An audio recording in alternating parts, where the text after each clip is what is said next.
नमस्कार दोस्तों, मैं अरविंद सर स्वागत करता हूं आप सभी लोगों का अपने YouTube चैनल जय हो जौनपुर पर। चलिए, पिछली वीडियो में हम लोगों ने क्या किया था भैया, उच्चारण स्थान को पढ़ लिया था। आज हम बात करेंगे उच्चारण प्रयत्न की। अगर बात उच्चारण प्रयत्न की होगी तो प्रयत्न का मतलब क्या होता है भैया? तो प्रयत्न का मतलब होता है प्रयत्न।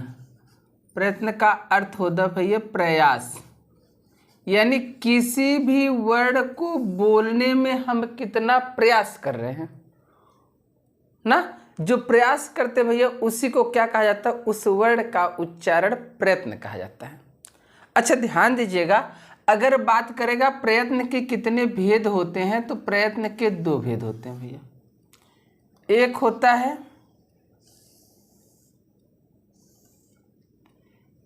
है आपका अभ्यंतर प्रयत्न। अभ्यंतर प्रयत्न, अभ्यंतर प्रयत्न।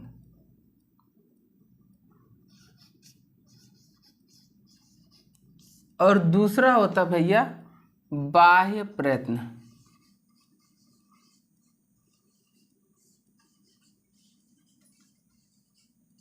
बाह्य प्रयत्न। अब ध्यान दीजिएगा, आभ्यंतर प्रयत्न का मतलब होता है ऐसा प्रयत्न जो स्वरों के उच्चारण के लिए होता है। बाह्य प्रयत्न व्यंजनों के उच्चारण के लिए ऐसा माना जाता है। लेकिन संस्कृत में ये सब आपको मिलेंगे, हिंदी में पूरा नहीं पढ़ना है। हिंदी में जितना पढ़ना उतने में आपको पढ़ाऊंगा, ठीक। और एक चीज़, अगर आप किसी भी एग्जाम की तैयारी कर रहे हैं, वन डे एग्जाम के लिए तैयारी कर रहे हैं, तो सबके लिए भैया जहाँ से हिंदी पूछेगा यहाँ से क्वेश्चन जरूर पूछा जाएगा, ठीक। अब देखिए, अभ्यंतर प्रयत्न के कितने भेद? तो अभ्यंतर प्रयत्न के 5 भेद भैया। पहला स्पृष्ट, दूसरा ईषद स्पृष्ट,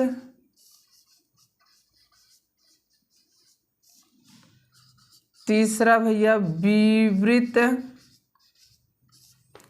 चौथा ईषद विवृत,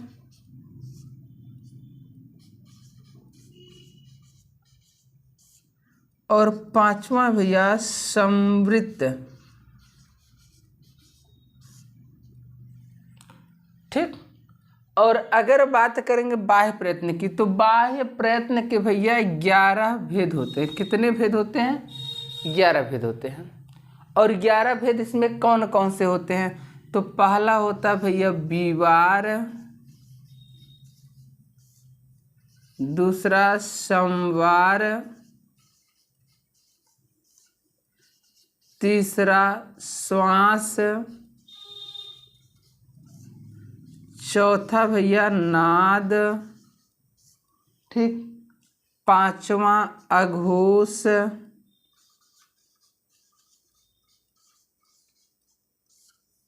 6ठा भैया सघोष, ठीक। 7वां होता है आपका अल्प प्राण,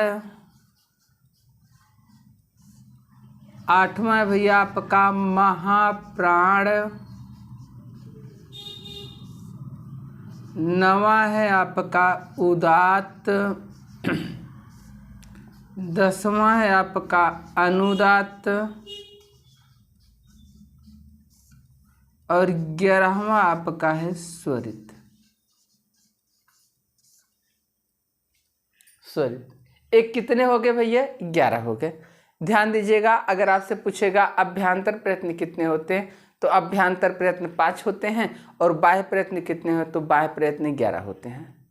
अच्छा, अब एक चीज़, एक बार इसका स्क्रीनशॉट लीजिएगा। इसमें पूरा आपको पढ़ना नहीं है, आपको अघोष सघोष पढ़ना है, अल्पप्राण और महाप्राण पढ़ना है। इस 4 चीज़ें आपको पढ़ना है, पूरा नहीं पढ़ना भैया।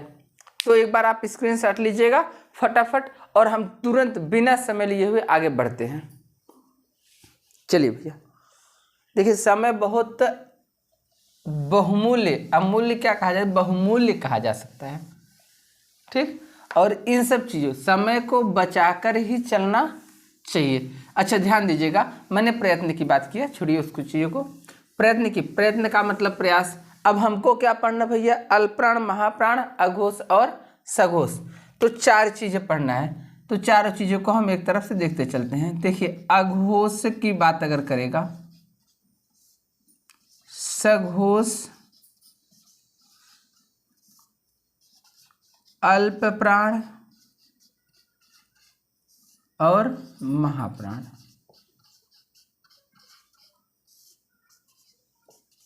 देखिए, कहते हैं ऐसे वर्ड जिनके उच्चारण में घर्षण। देखिए, हम बोल दे रहे हैं, आप लोग लिख लीजिएगा, वीडियो को थोड़ा रोक के लिख लीजिएगा, आराम से सुन के लिख लीजिएगा। अघोष में कहते हैं भैया ऐसे वर्ड जिनके उच्चारण में क्या होता है, मुख द्वार में घर्षण अत्यल्प अथवा नाम मात्र का होता है, उसे हम क्या कहते हैं, अघोष वर्ड कहते हैं। और अघोष वर्ड, देखिए जहां से मेन पॉइंट क्वेश्चन पूछता है उसे मैं जरूर बताऊंगा।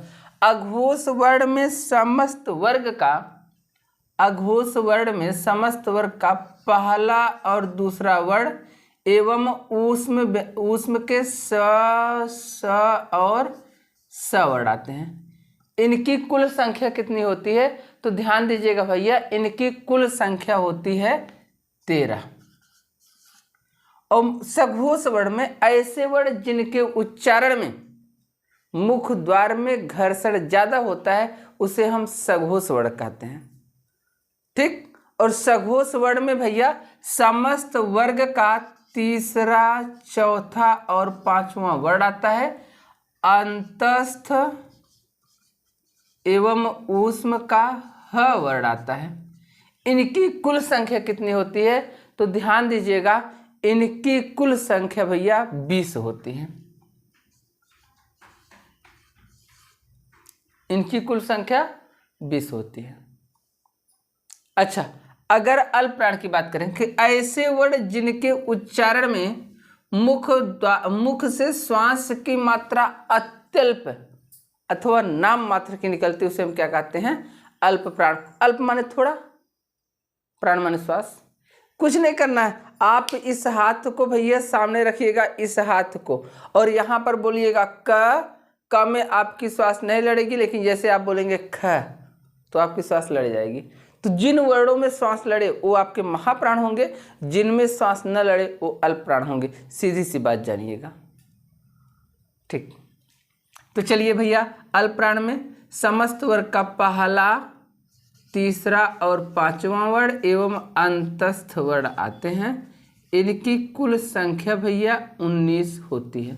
अभी मैं बताता हूँ कैसे संख्या होती है। महाप्राण वर्ड में जिसमें श्वास की मात्रा ज़्यादा निकलती है, इसमें समस्त वर्ग का दूसरा और चौथा वर्ड आते हैं एवं ऊष्म व्यंजन आते हैं भैया।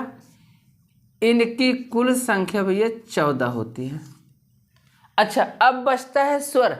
अगर स्वर की बात करता है तो ध्यान दीजिएगा, समस्त स्वर भैया जितने भी आपके स्वर होते हैं, स्वरों की संख्या 11 होती है और समस्त स्वर सघोष होते हैं।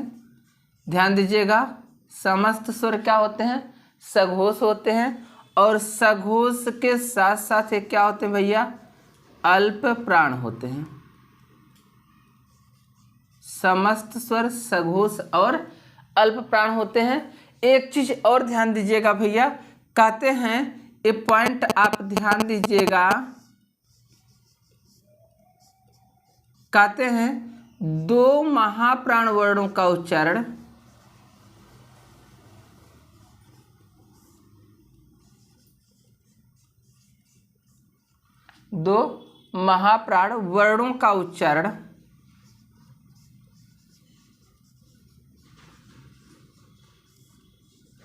एक साथ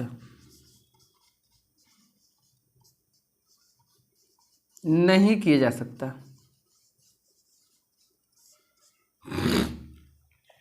क्यों नहीं किया जा सकता? क्योंकि जब हम महाप्राण वर्ड पढ़ते हैं भैया तो होता क्या है कि महाप्राण वर्णों को पढ़ने में हमारी जिह्वा मुख विवर के स्थान तक नहीं पहुंच पाती। जिस स्थान से उसका उच्चारण होता है वहां तक नहीं पहुंच पाती, तब तक दूसरा वर्ड निकल जाता है।